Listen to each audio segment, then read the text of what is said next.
미국 대선 이후에 최대 승자는 이 사람이다라는 이야기 나오고 있습니다. 일론 머스크죠. 테슬라 CEO.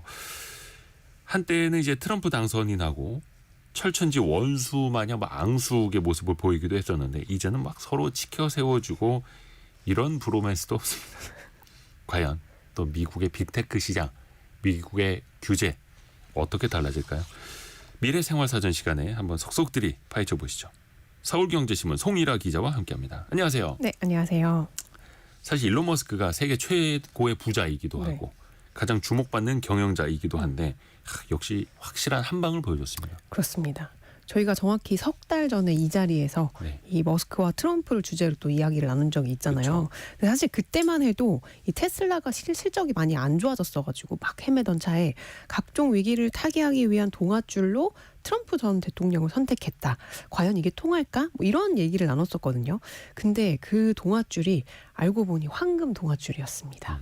지금 대선 직후 각종 외신들의 헤드라인도 위험한 도박이 성공했다.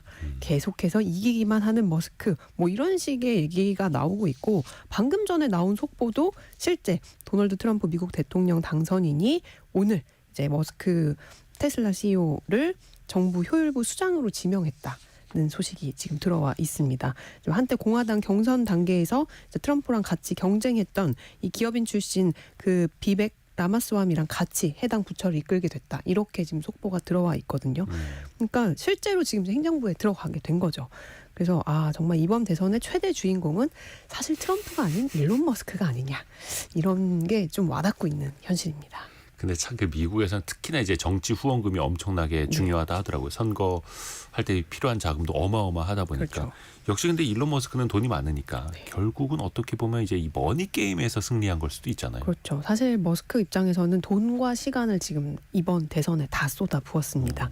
지난 대선까지만 해도 민주당을 지지를 했었어요. 그리고 올해 3월에도 대선에서 이번 대선 정치 자금을 기부하지 않겠다. 뭐 이런 류의 발언도 했었거든요. 근데 이제 7월 트럼프 피격 사건 직후 공개 지진을 선언을 했고요. 그 전부터 좀 여러 차례 이 두 분이 만나서 다양한 얘기를 나누면서 좀 그 격차를 줄여갔다고 해요. 그 기존에 가졌던 앙금들을. 그래서 피격 장면을 보면서 아무래도 머스크 입장에서는 트럼프에 베팅을 해야겠다. 이런 뭔가 동물적인 감각이 있지 않았을까. 하늘이 돕는 거 아니냐. 그렇죠. 이렇게. 그런 생각이 들고 이후에 머스크는 실제로 정치자금 모금 단체 그 슈퍼팩을 만들어서 운영을 했고 곳곳에 직접 이제 정말 우리나라로 따지자면 전국 팔도를 다니면서 유세 현장을 이제 참석을 했습니다. 트럼프뿐만이 아니고 이제 공화당 상하원 의원들까지 지원을 하면서 최소 1,800억 원을 쓴 걸로 알려졌고요. 특히 최대 경합주로 꼽혔던 이 펜실베니아 주에서는 유권자 한 명을 매일 무작위로 선정해서 100만 달러, 약 14억을 지급한다는 이 헌금 살포 캠페인까지 벌였는데 마치 뭐 복권 운영하듯이. 그렇죠. 물론 뭐 선거 당국의 개입으로 이게 현실화되지는 않았지만 그만큼 이 트럼프에 올인을 했다는 얘기입니다. 사실 아무리 본인이 좀 정치색이 있어도 누가 대통령이 될지 모르잖아요. 그 전에는. 그래서 거대 이제 기업들은 이 비중의 차이는 좀 있어도 공화당과 민주당 후보 모두에 좀 후원을 하는 게 일반적인데 머스크는 정말 100이었어요. 공화당 100. 그래서 그게 정말 제대로 잭팟이 터진 거라고 볼 수 있겠죠. 속된 말로 이제 올인을 했는데 그렇죠. 그게 딱 들어맞은 거죠. 9519님이 일론 머스크는 정말 똑똑한 기회주의자 같아요. 맞습니다. 근데 언제 거기에 또 좀 사이가 운도 따르는 나빠질지. 것 같고. 네. 김진우님 사람 일은 정말 모르는 것 같습니다. 모든 게 뭐 아니면 돈이에요. 정치든 사업이든 머니든. 트럼프 당선인도 일론 머스크한테 몇 번이나 고마움을 공개적으로 많이 표시했어요. 맞아요. 그 당선 연설 들으시면은 일론이란 단어가 진짜 많이 나오거든요. 그러니까 세계 1등 갑부에다가 이 X 전 트위터 팔로워만 2억 명이 넘는 영향력을 지닌 머스크가 정말 넝굴째 굴러 들어온 거죠. 트럼프 입장에서는 든든한 아군이 되어줬으니 얼마나 고맙겠어요. 그래서 뭐 트럼프는 머스크를 두고 뭐 정말 스페셜한 사람이다. 슈퍼 천재다. 뭐 이런 얘기를 하면서 이런 천재들을 우리가 보호해야 한다. 뭐 이런 발언까지 뭐 서슴없이 했고요. 실제로 지금도 정부 효율부, 이 효율부 이름이 정말 도지가 될지는 좀 지켜봐야겠지만 이 수장이 일론 머스크를 발탁을 했고 사실 이날 그 선거 당일, 그러니까 승리한 당일날 밤에 그 플로리다 그 자택에서 찍은 그 트럼프 가족 사진에도 외부인으로는 유일하게 일론 머스크랑 아드님이 등장을 하셨습니다. 이게 도지가 디파트먼트 오브 Government Efficiency, 네, 정부 효율부 이건데 그렇죠. 이 약자를 따면은 DOGE, 도지가 되는 거예요. 네, 도지코인 다들 그래서 아실 일론 텐데. 머스크가 계속 막 밀었던 도지코인이랑 또 이름도 네. 어떻게 보면 이 밈을 맞춘 걸 수도 있겠고요. 아, 설마 그렇겠어요? 그러지 그 도지가 처음에 만들어졌을 때부터 이걸 생각하진 않아요. 아니 거기까지는 아닙니다만 이번에 뭐 정부 효율위원회 이런 아, 그렇죠. 것도. 근데 또 반대로 생각해 보면 바이든이나 이제 해리슨 네. 부통령 입장에서 보면은 이 머스크를 놓친 게 굉장히 또 뼈 아플 수도 있을 것 같아요. 뭐 아무래도 그렇겠죠. 그러니까 이 2016년도 그 후보 시절, 그러니까 트럼프 당시 이제 후보 시절에 머스크는 대선을 앞두고 본인이 힐러리를 지지하진 않지만 트럼프도 아니다. 뭐 이런 발언도 했었어요. 예. 그리고 정부 출범 이후에도 그러니까 1기 때 대통령 자문위원회 두 곳에 합류를 했지만 이 트럼프가 파리 기후 협약을 탈퇴하자마자 관둬버렸고요. 그 외에도 SNS에서 계속 그 공개 설전을 벌여왔던 두 사람입니다. 트럼프를 향해서 너무 이제 늙었으니까 모자를 벗고 이제 은퇴해라 뭐 이런 얘기도 하고 트럼프 역시 머스크는 허풍쟁이다 뭐 이런 발언들 서슴없이 했고요. 모욕감을 느끼는 표현을 주고받을 정도로 사이가 안 좋았는데 이런 이유들로 머스크가 2020년 대선에서는 결국 바이든을 지지를 했단 말이죠. 근데 지난 4년이 사실 이 머스크로선 딱히 혜택을 본 게 없었다는 평가가 지배적입니다. 왜냐하면 정부가 전기차 이제 각종 보조금을 줬지만 선발주자였던 테슬라로서는 오히려 후발주자들이 더 빠르게 추격할 수 있게 도와준 꼴이 됐고요. 무엇보다 바이든 정부가 이 친환경을 강조를 한다면서 전기차 CEO 회동을 했는데 이때 테슬라를 빼먹었단 말이죠. 왜냐하면 이 친노조 성향인 바이든이랑 달리 이 테슬라 노조가 없잖아요. 그렇죠. 그래서 이제 머스크가 거기서 굉장히 많이 뭐 좀 기분이 상했다. 뭐 게다가 또 민주당 정부가 추진하고 있는 이 다양성, 형평성, 포용성 DEI라고 하는 이 정책에도 크게 반발을 하면서 결국에는 공화당으로 돌아선 겁니다. 그래서 바이든 행정부 시절에 본인이 많이 또 어떻게 보면은 소외를 좀 당했었고 네. 그게 정책적으로도 나타났었고 그렇죠. 그래서 완전히 돌아설 수밖에 없었던 거고. 네. 근데 어찌됐든 간에 머스크도 뭔가 많이 계산을 했을 거란 말이죠. 그럼요. 본인이 투자한 만큼 거둬들이려고 할 거 아닙니까? 이미 엄청나게 벌었습니다. 현 시점에서 예. 머스크가 얻은 걸 일단 돈으로만 환산을 해보면 2천억 투자해서 100조를 벌었어요. 주가가 많이 올라서. 그렇죠. 그러니까 머스크는 트럼프 당선인 이 지원 유세를 위해서 우리 돈으로 약 1,822억 정도를 썼거든요. 근데 이제 5일부터 11일까지 단 5거래일 동안 이 테슬라 지분에 따른 증가액만 700억 달러, 약 98조가 늘었습니다. 물론 어제 테슬라가 좀 조정을 받긴 했지만 머스크의 순자산이 대선 이후 며칠 만에 448조 원으로 불어나면서 세계 2위 갑부와도 100조 원 이상 격차를 지금 벌리고 있는 상황이고요. 야, 정말 어마어마한 입이 똑 벌어지는 수치 아닌가요? 세계 2위와는 격차가 더 벌어지고 있는 세계 1등 부자. 그렇죠. 자산의 이 증가 외에도 정치적인 입지와 또 막강한 영향력까지 생각을 하면 그야말로 신의 한 수가 아니었나. 정말 타짜가 따로 없다. 이런 평가들이 나오고 있습니다. 그렇죠. 당장 그 테슬라 주가가 원체 많이 뛰어가지고 대선 직후에. 그러니까요. 사실 지금 아마 방송 듣고 계신 분들 중에도 웃고 계신 분들 많으실 것 같은데. 테슬라 투자. 왜냐하면 서학개미들이 워낙 테슬라 보관액 1위거든요. 그렇죠. 네, 그래서 지금 이제 그 수치 주가를 좀 보면은 대선 당일이었던 5일부터 이제 11일까지 5거래일 동안 약 40%가 급등을 했고요. 시가총액 기준으로는 1조 달러를 돌파를 했는데 이게 2년 7개월 만에 처음입니다. 물론 이제 급격하게 오른 만큼 간반에 조금 조정을 받긴 했지만 그래도 어마어마한 상승세를 보였다고 할 수 있죠. 그리고 테슬라로서는 사실 머스크가 지금 트럼프와 한 배를 탐으로써 전기차 관련된 관세와 보조금 정책을 좀 테슬라에 유리하게 할 가능성도 높아졌어요. 트럼프가 수입품에 대한 보편 관세를 부과를 하면 중국 전기차 기업들을 좀 견제를 할 수 있고 또 트럼프가 공언한 그 전기차 보조금 폐지도 사실 테슬라 같은 이미 대중화 단계에 이제 들어선 이 선발 주자보다는 후발 주자들에 더 큰 타격을 가할 수 있기 때문에 이 머스크는 전기차 보조금 폐지를 환영한다라는 메시지를 내기도 했거든요. 그러니까 오히려 테슬라에는 좋을 수도 있는 거예요. 이 전기차 공약이. 그리고 테슬라의 새로운 이제 또 다른 수입원이 재생에너지, 에너지 저장 장치 같은 사업이거든요. 이 사업과 관련된 정책 수립에도 아무래도 좀 최대한으로 영향력을 이 테슬라에게 유리한 쪽으로 펼칠 가능성이 높다는 얘기들이 나오고 있습니다. 전기차 보조금을 주면은 오히려 경쟁력이 없는 다른 경쟁사들이 그렇죠. 테슬라를 위협할 수 있는데 다 같이 보조금 안 받으면 가장 경쟁력 있는 우리가 더 잘 나갈 거야. 그렇죠. 이런 계산인 거죠. 그리고 또 중국 업체들에게 관세를 또 높이 부과하면 거대한 또 장벽이 세워지는 거고요. 근데 사실 테슬라는 중국 쪽 사업도 굉장히 공격적으로 또 확장을 하고 있잖아요. 맞아요. 그러면은 트럼프는 중국 제재를 또 강하게 하려 할 테고 일론 머스크는 그 사이에서 어떤 역할을 하게 될까요? 이게 좀 추측이 약간 엇갈리게 나오고 있는데요. 일단 지금 테슬라가 중국 매출 비중이 한 20% 정도 되거든요. 대형 공장을 운영을 하면서 실제로 이 중국 정부 관계자들이랑 굉장히 친밀한 관계를 유지하고 있는 걸로 잘 알려져 있어요. 그래서 원할 때 시진핑 국가 주석 만날 수 있고 또 트럼프도 사실 제일 지근거리에 있으니까 이 두 사람 간의 가교 역할을 하면서 양국의 무역, 기술, 대만 등 이제 주요 현안에서 타협을 이끌어낼 거다.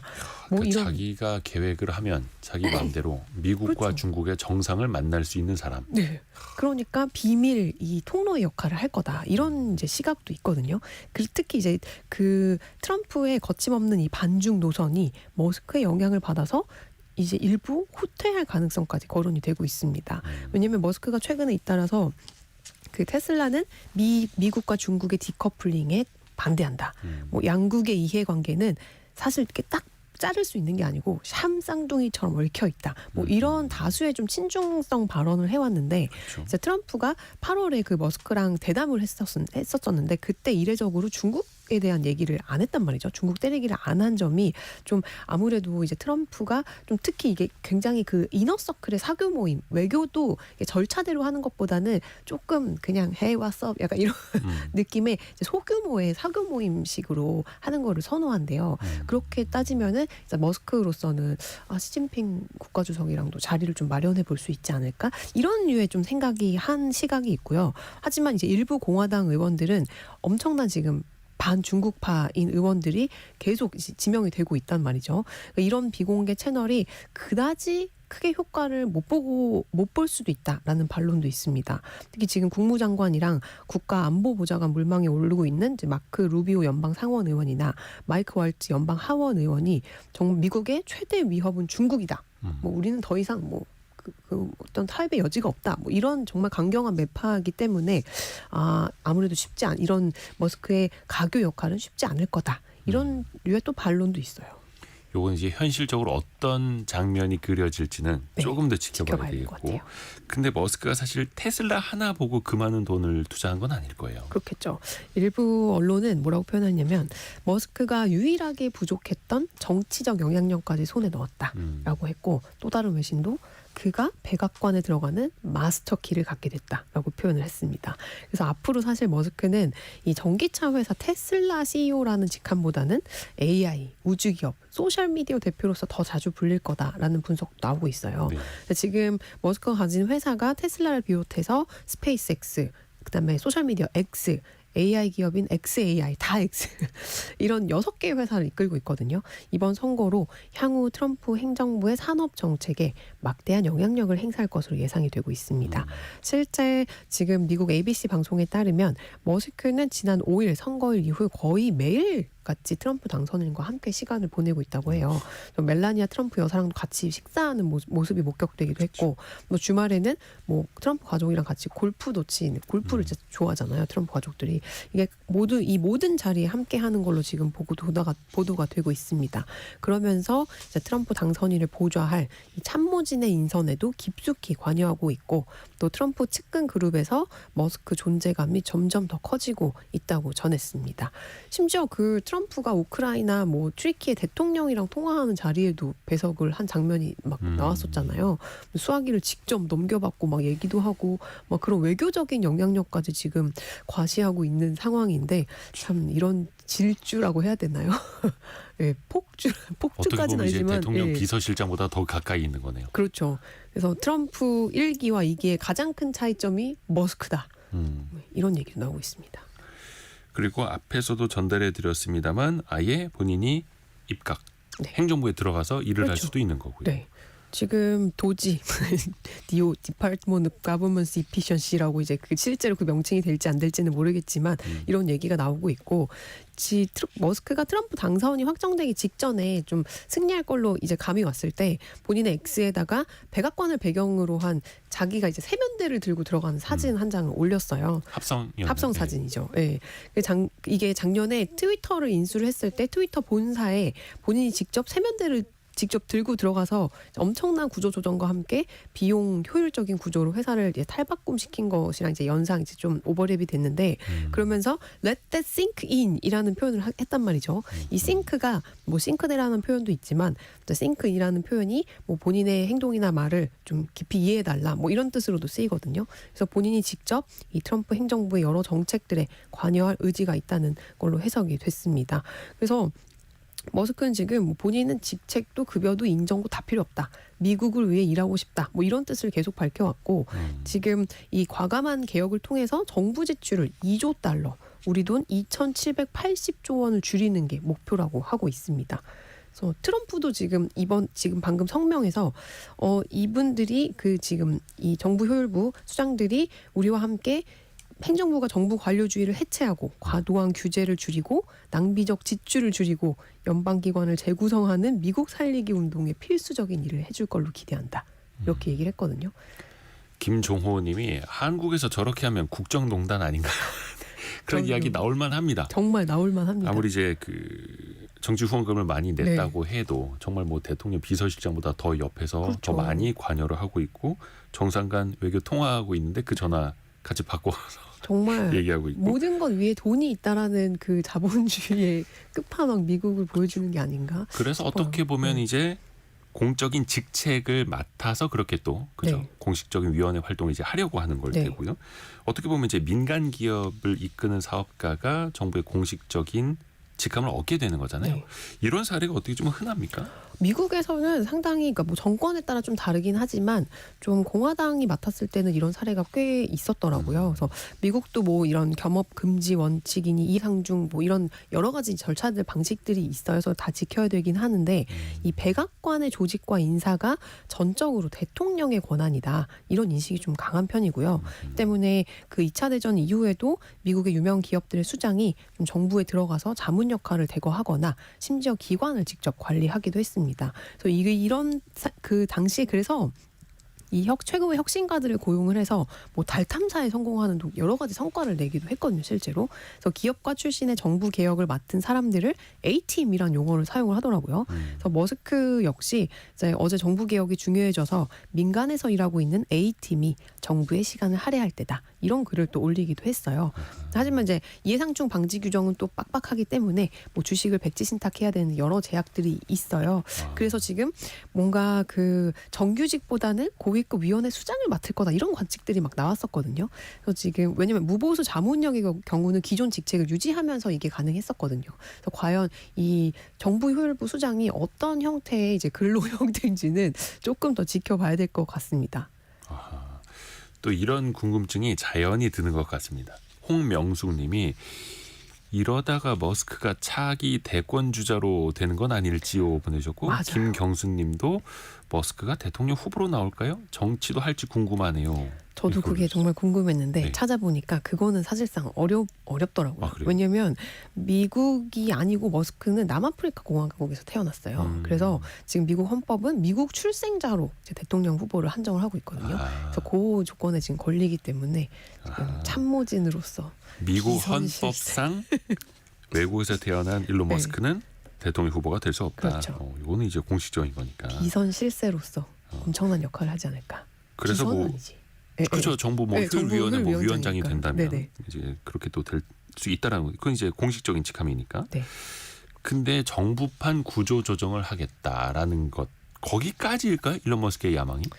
설마 그렇겠어요. 지금 뭐 머스크가 뭐 미국을 위해 희생하고 헌신하겠다 뭐 이렇게 얘기는 하지만 6개의 사업체를 운영하고 있는 기업 대표잖아요. 그리고 그동안 이 6개의 사업체들이 정부 규제의 그 어떤 페널티, 정부 규제 때문에 못한 것들이 엄청나게 많단 말이에요. 심지어 정부를 막 고소하기도 하고 막 그랬어요.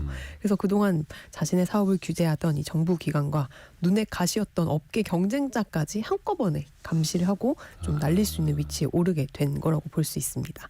좀 하나씩 좀 뜯어보면 일단 가장 핫한 인공지능 분야, AI 분야에서 본인의 영향력을 확대할 가능성이 높습니다. 머스크는 다들 잘 아시겠지만 그 챗 GPT 개발사인 오픈 AI의 공동 창업자였죠. 네. 근데 그 샘 알트만 오픈 AI CEO와 좀 갈등을 겪으면서 결별을 하고 직접 XAI라는 회사를 차렸단 말이에요.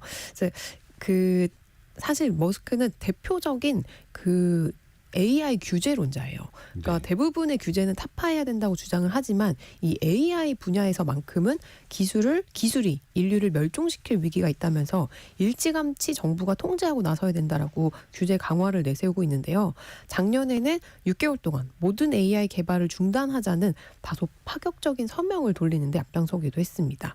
그래서 지금도 1억 달러 이상 AI 개발에 쓰는 기업은 AI 기술이 사회에 재앙을 초래하지 않도록 사전 조치를 정부가 취해야 한다. 이런 법이 계류 중이거든요.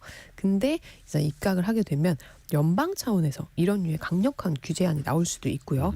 그리고 이렇게 규제가 강해지는 사이에 본인의 AI 회사는 부지런히 기술을 연마해서 선두 기업들을 따라잡을 기회를 엿본다는 시각도 있습니다. 실제 그 실리콘밸리 쪽 AI 그 관련된 사람들 얘기를 들어봐도 그 구글이나 오픈 AI의 AI 기술력과 XAI의 기술력은 좀 상당히 몇 년 정도 그 차이가 상당히 크다고 전해지고 있거든요. 그래서 XAI로서는 규제 강화가 오히려 호재가 될 수도 있는 거죠. 그렇죠. 네. 근데 이게 자신 사업과 관련된 분야에서는 규제를 완화하려고 하고 네. 있고, 근데 자신의 사업이 좀 약한 지점에 있는 거는 규제를 강화해서 경쟁자를 견제하려고 하는 거고. 그렇죠. 너무 이용해 먹는 거 아닙니까? 이거 너무 선택적인 규제일 수 있잖아요. 그렇죠. 정말 기회주의자의 전형적인 행동이죠. 근데 사실 기업들 입장에서는 어쨌든 전반적으로 이제 규제가 완화되는 추세잖아요. 또 네. 법인세도 감소되고 그런 혜택들이 이어질 걸로 기대를 하고 있고 또 트럼프가 공공연하게 이제 자신이 다시 대통령이 된다면 규제 한계가 생겨날 때 10개는 없앨 거다. 이렇게 규제 철폐를 이제 얘기를 했던 분이거든요. 그리고 머스크도 건국 이래 연방기관이 매년 2개씩 생겨나고 있는데 이 같은 목조르기가 과잉 규제로 미친 짓이다. 뭐 이렇게 지적을 하기도 해서 이런 관점, 규제 이제 타파, 철폐의 관점에서는 둘은 뜻을 같이 하고 있어요. 때문에 머스크 자신의 사업을 영위하는데 걸리적거리는 각종 규제들을 다 손을 댈 가능성이 높은데 말씀하셨던 것처럼 좀 본인에게 유리한 것들은 아예 정책을 만들어서 이제 좀 유리하게 판이 돌아가게끔 그렇게 좀 뒤에서 이렇게 약간 미세 조정을 할 수 있는 그런 역할이 아닐까 좀 그런 생각을 하고 있습니다. 그 예를 들어서 지금 머스크가 보유한 회사 중에서 대표적으로 규제에 발목 잡혀 있는 곳이 그 지하에서 초고속 고속 그 하이퍼루프라고 해가지고 그 교통수단을 개발 중인 보링 컴퍼니 그 또 터널 파는 회사죠. 맞아요. 뇌에 그 칩 심는 뉴럴링크 같은 곳이거든요. 근데 아무래도 이게 과거에는 없던 기술이고 좀 새로운 이제 어떤 비즈니스다 보니까 여러 그 어떤 텍사스 주 규제 뭐 이런 당국 규제 이런 걸 다 묶여 있단 말이에요. 그래서 사업이 좀 진척되지 못하는 경향이 있는데 이런 규제들에도 대거 손을 댈 수 있는 정말 그야말로 마스터키를 지니게 된 셈입니다. 근데 아마 또 민주당이 견제를 하지 않을까요? 규제 완화의 네. 마스터키. 근데 그걸 또 자기가 원하는 방향으로 하나하나 선택적으로 참 네. 대단합니다. 근데 사실 이제 빅테크 기업들의 입장도 되게 궁금해요. 네. 왜 우리나라에서도 동종업계 사람이 뭐 정부에 입각하거나 이러면은 그래도 우리 콩고물도 좀 떨어지는 거 아니야? 그렇죠. 우리 업계 좀 좋아지는 네. 거 아니야? 이렇게 기대할 수도 있는데 또 그게 경쟁적이기도 하기 때문에 또 긴장할 수밖에 없을 테고. 맞아요. 그래서 전반적으로는 바이든 행정부가 워낙에 그 빅테크 규제를 좀 강하게 했기 때문에 트럼프 이제 이 집권 2기에서는 법인세 인하나 이제 규제 완화 같은 이제 그런 그 방침에 환영하는 건 빅테크들도 마찬가지인데요. 네. 근데 기업 간에 좀 미묘한 분위기 차이는 느껴지고 있습니다. 그러니까 원래 전통적으로 기술 기업들은 민주당 성향이 강했잖아요. 근데 이번 대선에서 머스크처럼 공화당으로 좀 돌아선 기업들은 가슴을 쓸어내리고 다행이다, 잘했어 이러고 있지만 그렇지 않은 기업들은 지금 긴장을 잔뜩 하고 있단 말이죠. 그러니까 이게 주가 흐름에도 좀 잘 보이고 있는데 그 매그니피센트 세븐이라고 이제 빅테크 주요 7개의 빅테크 기업 중에서 테슬라랑 알파벳 정도를 제외한 나머지 기업들은 대선 이후에 좀 부진한 흐름을 보이고 있습니다. 이제 반면에 그 JD 벤스 부통령, 그러니까 차기 대선 후보죠. 부통령을 키워낸 장본인으로 알려진 이 페이팔 마피아 중 한 명인 피터 틸 있잖아요. 이분이 창업한 팔란티어는 역시 지난 5일 동안 40%가 넘게 테슬라보다 더 올랐습니다. 또 기술 업계만 놓고 본다면 제일 중요한 건 사실 트럼프 일기 때랑 달리 그땐 챗GPT가 없었잖아요. 그죠. 네, AI가 지금 기술 업계를 뒤흔들고 있는 상황이라서 트럼프가 이 AI에 대해서 어떤 정책을 펼치느냐에 따라서 기술 기업들의 표정도 달라질 것 같습니다. 그러니까 지금까지 사실 AI에 대한 트럼프 발언은 아직 좀 명확하지 않은 것 같아요. 어떤 경외심도 있음, 대단하다, 정말 최고야. 그러면서도 약간 우려하는 것도 있거든요. 그 사이 어디쯤엔가 이제 정책이 나올 텐데 무엇보다 그 AI 개발에서 미국이 중국을 이제 제치고 정말 넘사벽인 주도권을 유지하는 게 핵심이 될 텐데 규제 완화 측면에서 일단은 인프라 개발을 전기가 필요하니까 가속하기 위해서 이제 이런 장애물이 되고 있는 환경 규제들 대거 철폐할 가능성이 높고요.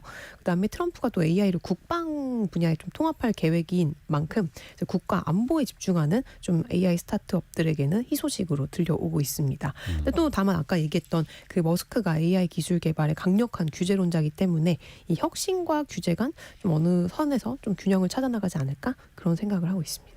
되게 헷갈리기도 해요. 맞아요. 일단 빅테크 입장에서는 표정 관리를 좀 해야겠는데. 네. 그래서 이번 선거 기간에 그 사실 이 빅테크들 수장마다 조금씩 표정이 달랐어요. 왜냐면 그 대표적으로 사이가 안 좋았던 게 아마존이랑 메타였거든요. 네. 예, 왜냐면 아마존은 막 한참 그 워싱턴 포스트를 제프 베조스 그 아마존 창립자가 가지고 있는데 트럼프 일기 때도 정말 트럼프를 너무 싫어해가지고 계속 그 특별 취재팀을 꾸리고 막 그랬었단 말이죠. 근데 그리고 또 마크 저커버그 그 메타 CEO는 그 왜 선거 간섭행위로 이제 트럼프 페이스북 계정을 이제 좀 정지시키기도 했잖아요. 예전에 그 의회 난동 사건 때. 맞아요. 의회 난동 사건 때. 그래서 조금 긴장을 하고 있는데 기술 기업 리더 대부분이 그를 지금 지지하면서 축하 인사를 건넸습니다. 오히려 또 이런 집권 일기 때 관계가 원만하지 않았던 기업일수록 당선 메시지에 좀 더 힘을 준 모습이고요. 예를 들어서 제프 베조스 아마존 창립자는 미국보다 더 나은 기회를 가진 나라는 이제 없다. 이렇게 지켜 세웠고 저커버그 메타 CEO도 미국 앞에 큰 기회가 있다. 새로운 트럼프 정부와 협력하길 기대한다. 이렇게 밝혔습니다. 사실 말씀드렸던 것처럼 저커버그는 그 페이스북 의회 폭동을 사실상 묵인한 그 트럼프 전 대통령의 페이스 계정을 2년간 정지를 시키면서 악연을 맺어왔는데 예, 이제 어떻게 좀 이 관계가 바뀔지 그것도 관심사입니다. 거의 인공지능부터 반도체까지 기술 기업들에 해당 안 되는 분야가 거의 없을 것 같습니다. 맞아요. 앞으로 또 어떤 변화를 맞이하게 될까요? 사실 트럼프의 정책이 다시 미국을 위대하게잖아요. 그렇죠. 이제 영어로 풀면 이제 마가 이라고 하는데 네. 모든 걸 미국에서 생산하고 미국 기업들에게 혜택을 몰아주는 정책이 예상이 되면서 가장 타격이 클 기업들은 다름 아닌 중국 사업 비중이 큰 나라라고 꼽히고 있는데 사실 애플이나 테슬라, 엔비디아 같은 이제 그 거대 기술 기업들 중국 매출 비중이 이제 적으면 10%에서 정말 30%에 가까이 될 정도로 큰 편인데요. 중국산 수입품의 관세 부과는 이들 기업에게도 이제 타격이 갈 수밖에 없어요. 그리고 또 중국에 대한 더 가혹한 관세가 기술 공급망을 흔들어서 사실 엔비디아 같은 이제 회사에 좀 영향을 많이 미칠 수 있거든요. 그리고 애플이랑 테슬라도 이제 중국에 생산을 하기 때문에 좀 어렵게 만들 수 있다는 전망도 나옵니다. 근데 또 역시 이 트럼프 트럼프를 좀 어떻게 상대를 하느냐에 따라서 좀 달라질 수도 있을 것 같아요. 그러니까 애플의 사례가 좀 대표적인데요. 그 트럼프가 집권 1기 때부터 줄곧 그 중국의 생산을 맡기는 기업들에 대해서 압박을 했었는데 그 당시 팀 쿡 애플 CEO가 이 트럼프의 딸 이방카 부부랑 좀 가깝게 지내면서 정부의 노동력 정책 자문위나 미국 혁신국 일원으로 활동을 했어요. 그러니까 이때 이방카가 어려운 점 있을 때 우리 아빠한테 직접 전화해서 얘기하는 걸 좋아하셔. 뭐 이런 팁을 줬나 봐요. 그래서 이 얘기를 듣고 그때부터 문제가 생길 때마다 직접 트럼프 대통령에게 전화해서 해결하는 방식으로 접근했다고 합니다. 예컨대 중국에 생산하는 애플 제품에 25%의 관세를 부과하겠다는 계획이 추진됐을 때 쿡은 이 중국산 애플 제품에 관세가 부과되면 베트남에서 생산되는 삼성이랑 우리가 경쟁을 할 수가 없다. 그렇게 설득을 해서 결국에는 관세를 면제받기도 했고요. 아마 트럼프 2기가 시작되는 현 시점에서 각 기술 기업들은 열심히 머리를 굴리고 있을 것 같습니다. 그래서 가족을 통한 로비도 또 끝없이 그렇죠. 시도가 되는 거고요. 네. 또 바이든 행정부 당시에는 이제 독과점 기업들에 대한 규제가 굉장히 셌었잖아요. 네. 이 흐름도 달라질까요? 맞아요. 아무래도 그럴 것 같아요. 그러니까 지금 연방거래위원회 FTC 위원장이 빅테크의 저승사자로 불리는 리나 칸인데요. 리나 칸. 네. 그 트럼프와 머스크가 현재 반독점 규제에 부정적 입장을 가진 만큼 이분이 교체가 될 가능성이 높습니다. 뭐 물론 이제 상원의 그 재가를 받아야겠지만 뉴욕 타임즈도 트럼프가 빅테크 대상 반독점 전쟁을 일으킨 모든 정부 측 관계자를 제거할 가능성이 높다 이렇게 보도를 하기도 했고요. 그래서 이제 칸 위원장 주도하에 반독점 소송에 줄줄이 걸려 있는 구글, 메타, 애플, 아마존 같은 이제 기업들이 트럼프 당선인이 빅테크에 보다 유화적인 좀 후임자를 찾을 걸로 기대를 하고 있고요. 다만 그 기업 분할 가능성이 지금 거론되고 있는 구글에 대해서는 좀 엇갈린 전망이 나오고 있어요. 트럼프 대통령이 지난달 선거 유세 중에 구글은 해체하지 않는 게 더 공정하다. 뭐 이런 발언을 하기도 했거든요. 근데 그 JD 벤스 부통령 당선인이나 좀 공화당 내 친 트럼프 인사들이 구글에 대해서 매우 비판적이라서 어찌 될지 모르는 상황입니다. 요 공화당 내부에서도 빅테크 규제에 대한 생각은 조금씩 이제 엇갈릴 수 있는 거고요. 그리고 일론 머스크는 이제 대표적으로 테슬라뿐만 아니라 스페이스X가 요즘에 또 잘 나가고 있지 않습니까? 맞아요. 여기도 사실 이제 규제 산업이기도 합니다. 그래요. 이 우주 사업은 어떻게 될까요? 사실 트럼프가 머스크를 인정하게 된 계기가 이 우주 사업에 정말 진심이라는 걸 깨달았기 때문이다. 이런 분석도 있거든요. 네. 지난달 스페이스X가 스타쉽 5차 시험 발사 때 그 고난도의 로켓 귀환 기술을 재현했는데 그걸 트럼프가 정말 숨죽이면서 봤다는 얘기를 여러 번 했었어요. 트럼프가 이렇게 관심을 보이는 만큼 화성 세계를 건설하려는 이 머스크의 계획도 앞당겨질 수 있을 것 같습니다. 당장에 다음 주에 6차 시험 발사가 또 예정이 돼 있는데 여기에 트럼프 당선인이 직접 등장을 할 거다. 이런 전망도 나오고 있고요. 또 트럼프가 이 스페이스X와 스페이스X의 사업 중 하나인 글로벌 위성 인터넷망 서비스 그 스타링크를 높이 평가를 했거든요. 이 스타링크가 이 2022년도에는 그 미국 지방이랑 뭐 시골 소도시 인터넷망 구축을 한다면서 1조 원에 달하는 보조금을 정부에 신청을 했었는데 그때 이제 바로 칼퇴짜를 맞았었거든요. 이런 보조금이 다시 이제 좀 살아날 수 있지 않을까 그런 예상도 나오고 있습니다. 스페이스X는 지금도 미 정부랑 주요 계약을 맺고 있고 국방부는 머스크가 설립한 지금 이 스페이스X에 크게 의존하고 있는 상황이라서 앞으로 좀 이런 흐름이 오히려 독주 체제가 좀 더 가속화되지 않을까라는 이제 예상이 나오고 있습니다. 이런 사업적인 것 외에도 각종 소송에서 이 머스크가 더 자유로워질 수도 있다. 맞아요. 이런 전망도 어쩌면 나와요. 이게 제일 좋을 수도 있을 것 같아요.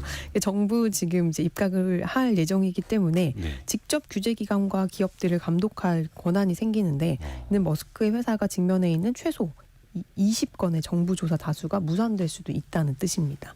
예컨대 뭐 지금 스페이스X의 텍사스주 기지는 환경 파괴 문제로 비판을 받고 있고 또 테슬라의 자율주행 기능은 여러 건의 인명사고로 이어지면서 정부 조사를 받고 있는 상황이거든요.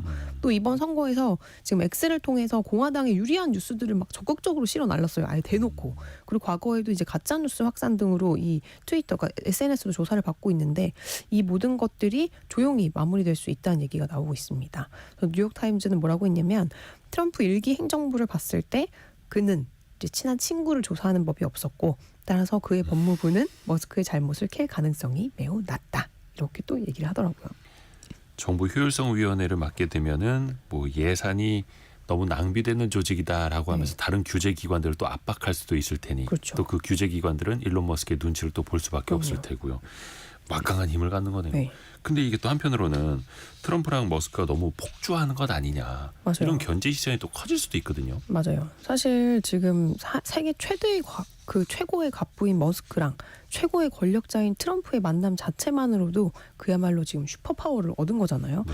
그 힘이 국제 정치, 경제, 산업에 엄청난 영향력을 행사할 건 자명한데 그렇죠. 이게 뭐 제대로 잘만 쓰인다면 문제가 없겠지만 두 사람 모두 원칙을 지키기보다는 깨는 게 익숙해서 기존 질서가 무너질 가능성도 높습니다.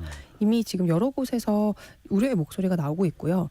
특히 뭐 예컨대 트럼프가 과거 한 인터뷰에서 대통령이 연준 정책에 발언권을 가져야 된다고 불을 지폈고 최근 머스크는 연준을 폐지해야 된다라는 그 주장에 100% 지지 의사를 밝히기도 했거든요. 중앙은행을 폐지해야 된다. 사실 금리를 결정하는 중앙은행의 권한은 좀 정부랑 독립적으로 이루어져야 되는데 이런 흐름이 지금 이미 나타나고 있고 파월 의장이 최근 기자회견에서 본인은 사임 압박이 들어와도 안 할 거다. nope 이랬어요. 그리고 대통령은 해임 권한이 없다라고 딱 잘라서 얘기를 했거든요. 그래서 반관료주의인 이 두 사람이 힘을 합치면 공무원들의 해고 대잔치가 열릴 거다. 뭐 그러면서 정말 수많은 소송이 제기될 거다. 이런 관측들도 나오고 있습니다. 트럼프 1기 당시에도 제롬 파월 의장을 내가 해고하겠다 막 이런 이야기 많이 했었잖아요. 근데 맞아요. 결국 당연히 그거는 실현이 될 수가 네. 없었던 거고요. 이번에도 똑같이 또 반복이 되고 있네요. 이번 그 미국 대선을 치르면서 실망한 사람들이 있다고 합니다. 트럼프와 머스크에게 실망한 사람들. 근데 어떻게 보면 이게 가장 가까운 가족들에서 이런 이야기 나오더라고요. 맞아요. 제가 보니까 저는 이걸 보면서 이들의 가족들은 정말 힘들겠다 이런 생각이 들기도 했거든요. 그 트럼프와 머스크 두 인물의 또 다른 공통점이 뭐냐면 배우자가 여러 번 바뀌고 자녀가 5명 이상입니다. 그래서 다둥이 아빠라는 점도 공통점인데 아무래도 가족이 많다 보니 이래저래 이해관계도 복잡해질 수밖에 없겠죠. 그러니까 먼저 그 트럼프 당선인의 부인인 멜라니아 여사의 속내는 그리 달갑지 않을 것 같다는 얘기가 많이 나오고 있어요. 트럼프의 이제 3번째 부인이거든요. 네. 트럼프 당선인보다 24살 어리고 이제 슬로베니아 모델 출신인데 아마 많은 분들이 보셨겠지만 이 멜라니아 여사가 과거 이 퍼스트레이디를 할 때 막 그다지 즐거워하지 않는 장면들이 막 그쵸, 좀 사진으로 마지못해 하는 것 마지못해 같고. 하는 것 같고 말도 잘 안 하고 손도 탁 치고 막 이러면서 그래서 공식 석상에서는 거의 말을 하지 않거나 이제 무표정한 모습을 보이면서 뭐 은둔의 얼음 공주다 뭐 이렇게 불리기도 했었고 사실 백악관도 좀 늦게 들어갔어요. 그때도 이제 아들 육아를 이유로 뉴욕에 좀 있다가 좀 늦게 들어갔는데 이번에도 그 벌써부터 이제 바이든 현 대통령의 초대를 거절했다 이런 뉴스들이 나오고 있거든요. 그러니까 트럼프 당선인을 이제 백악관으로 초청을 네. 할 때 부부 동반으로 그렇죠. 초청을 권력 했을 텐데 이양을 좀 보기 좋게 하는 그런 이제 관례인데 이거를 좀 뭐 일정이 있다 뭐 이러면서 거절을 했다라는 뉴스가 나오고 있어서 멜라니아 여사는 거절. 네. 그래서 이분이 또 다시 백악관에 들어오면 얼마나 답답할까. 뭐 이런 얘기들이 나오고 있고 또 집권 1기 때 사실상 그 퍼스트레이디 임무를 수행했던 그 트럼프의 장녀 이방카랑 그 남편 이제 제러드 큐스녀의 행보에도 관심이 보이고 그 있는데요. 직책을 맡았었죠. 맞아요. 전 정부 때 백악관에서 일을 하면서 좀 활발하게 활동을 했었는데 이들은 이미 2022년도 그러니까 재출마를 선거했을 때 정치에서 손을 떼고 가족과 함께 하겠다라고 이제 선언을 했거든요. 그래서 뭐 그 선거 운동에도 이제 등장하지 않았어요. 그래서 이번에 당선 후에도 가족 모임에서 또 다른 이제 다른 가족들이 공화당을 상징하는 이제 붉은 아이템을 다 입고 왔는데 네. 이 이방카만 유일하게 이제 파란색 위아래 정장을 입고 왔단 말이죠. 일부러 그런 거 아니냐. 모르겠어요. 그래서 일부러 그런 게 아니냐 뭐 이런 해석들이 나오고 있는데 그리고 또 이제 그 트럼프가 이방카보다 이제 머스크를 이제 사진 찍을 때 더 챙기는 모습 막 이런 거가 막 나오면서 이제 둘의 사이가 좀 이제 틀어진 거 아니냐 뭐 이런 추측들이 난무하고 있습니다. 글쎄요. 이제 어떻게 보면 이방카의 자리를 머스크가 대신하는 걸 수도 있을 네. 테고요.